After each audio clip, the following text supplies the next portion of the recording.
మొన్నేమో Kerala incident మేక అలా చేసింది. ఇప్పుడు మన తెలుగు రాష్ట్రాల్లో మాధురి రాథోడ్ దొరికిపోయింది. చూసారు కదా మక నక్షత్రం వాళ్ళ బిహేవియర్ ఎలా ఉంటుందో. లైక్ అమ్మాయిలు ఇలా ఉన్నారంటే మక నక్షత్రం అబ్బాయిలు ఎలా ఉంటారో మీరే ఊహించుకోండి. అలా ఉంటుంది వీళ్ళతో.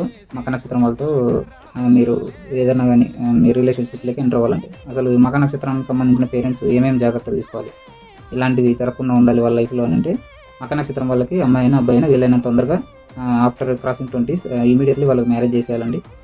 లేదంటే వాళ్ళు చెడిపోవడం కాకుండా సమాజంలో ఇంకా కొంతమందిని చెడగొడతారు. సో అది వాళ్ళ కంట్రోల్లో ఉండకపోవచ్చు, కానీ మంచి ఫ్యామిలీ బ్యాక్గ్రౌండ్లో వాళ్ళు గ్రో అయినట్లయితే వాళ్ళు చాలా మంచిగా ఉండే అవకాశం ఉంది. మంచి బిహేవియర్తో పలానా వ్యక్తులది మక నక్షత్రమా కాదా అని తెలుసుకోవాలంటే ఏం చేయాలి? By name wise we can able to know. మా నక్షత్రంతో స్టార్ట్ అయిందంటే వాళ్ళ మక నక్షత్రం అని తెలిసిపోతుంది. లగ్న పాయింట్ మక నక్షత్రంలో ఉందంటే ఎలా తెలుసుకోవాలి? మీరు కన్నా డేట్ ఆఫ్ బర్త్లు కింద కామెంట్స్లో మెన్షన్ చేసినట్లయితే వాళ్ళది మక నక్షత్రం కాదని చెప్పి నేను చూసి రిప్లై ఇస్తాను. Thank you. Please do follow నక్షత్ర కర్మ ఆస్ట్రాలజీ.